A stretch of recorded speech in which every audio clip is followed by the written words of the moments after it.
And it does mean popular, and Jannat means heaven.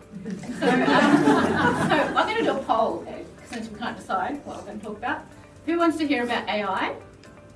What's the answer? Sorry.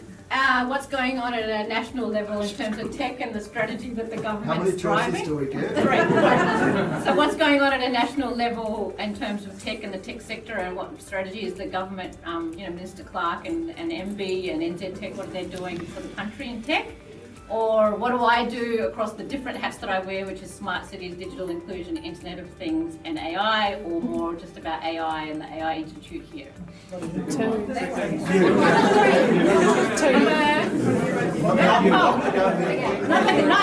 government one? No. Me? Yes. Or AI? Yeah. All right, so I am, as Daniel said, the Associate Director for the Artificial Intelligence Institute right here in our own backyard. These guys have been for decades training the rest of the world in machine learning, and I don't think many of us appreciate exactly what that means for New Zealand. So we whacked a brand on it, called it the Artificial Intelligence Institute, and my job is marketing, comms, and external engagement. The first thing we did was took the story to government and said, you need to be doing more in the AI space.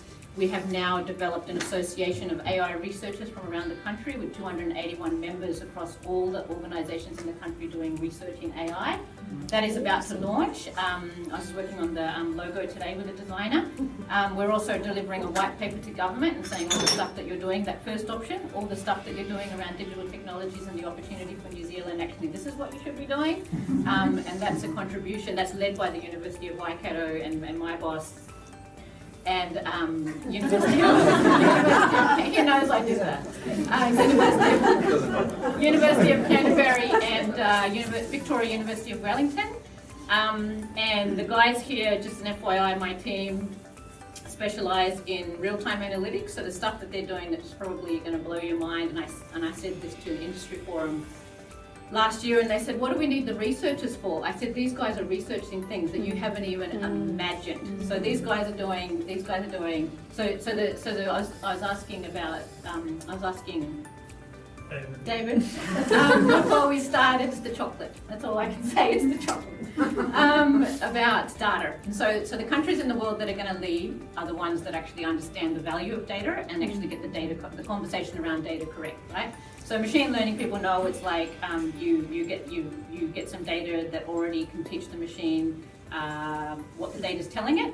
Then a human's in the loop to actually just check that it understood, and then you apply a new scenario to it, and it runs the same algorithm, and then it spits something out, and you're meant to check it. And the human is the most important element of AI. It's not just me that says that; the experts say that. So it's not taking your jobs. Sorry? And you're the expert? No, I'm not the expert. I'm not a tech person. I always say this, I am not a tech person. So, but what these guys are working on here is the ability for that computer then, the machine, to adapt itself as the scenario changes. So it's actually called adaptive learning. It's continually learning, and we've got the country's most powerful supercomputer for AI sitting over there. We installed it. It was in the news. We installed it maybe 3 months ago. So this is in your backyard. We're already talking to a number of companies nationally, internationally. There's a network of 47, I think it is, researchers from around the world that are connected with the institute. We've got local members as well. That's the AI conversation. The point being, we need to get the data right. We need to keep humans in the loop, and that actually, as a start, for example, in the government space, just as an FYI, that today Minister Clark announced that the government will establish a consumer data right for consumers in terms of having some control over who accesses to your data, what they do with the data, and the fact that you give them permission. But the reality is, it's all happening now anyway. Your data is being sucked off your phones and your devices and everything that you do now. So the best thing we can do in that space is awareness. The other thing that I do is I'm the country director for the smart. This is not enough time to go into what you need to do about data. But the other thing I do is I'm the country director for the Smart Cities Council Australia New Zealand. So we're working with 78. New Zealand is going to be shortly the announcement. We're just waiting for our partner organisation to sign the MOU. New Zealand is going to be the first country in the world to have every single local government body working on a smart city strategy. ever. So we're heading into that in that direction, and so that's about technology and data and leveraging it to make cities more livable, workable, and sustainable. We're totally focused on the SDGs, not just number 11. That's to do with smart cities. Our big conversation in that space is the future of place. What does place look like? What does it look like, not just from a council perspective, but engaging with our communities? But what does it look like in terms of planners, infrastructure specialists, environmentalists, you know, all of that. What does the future of place look like? It's no longer a city, it could be a town, it could be a region. The other one is professional development, so Smart Cities Academy is up and running, and that's a global play. We're the first country in the world also that actually set to Smart Cities Council, which is a global organisation with offices in Europe, India, North America, and Southeast Asia. And New Zealand and Australia, we're the first ones that actually said, no, you need to have academics at the table, so you need to actually have researchers sitting with us, so we're actually having a conversation about driving a strategy behind what smart city is the whole time that we're actually on our trajectory in terms of developing a smart city. Where the most important thing, I guess, in that space at the moment that I'm working on is the Centre for Data Leadership, and what does data leadership look like for local government organisations, so back to the data conversation. And we're hosting the New Zealand Digital Twins Summit in Wellington tomorrow, Thursday. I'm flying down tomorrow, and that's got government at the table, tech sector at the table, private sector at the table, academics at the table, thinking about what is the strategy around the digital twin look like for this country, but what does it mean not to leave anybody behind in that conversation as well, and make the most of the opportunity. The other thing I do is I'm on a lot of boards, which is the government conversation, so I won't mention that one. Internet of Things, so I run IoT Waikato, which is sort of like when this is not on, there's a tech event on most of the time.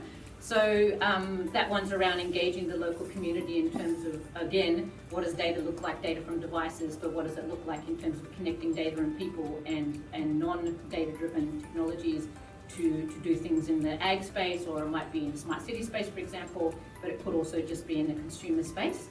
So I run that event, and that's actually a community that engages around smart cities, IoT smart cities and Industry 4.0. Always starts with the conversation to say what's going on local, what's going on nationally, and what's going on internationally. And the last thing I do, which is the one that I'm most passionate about, is digital inclusion. So the work in that space is that everybody is the wider.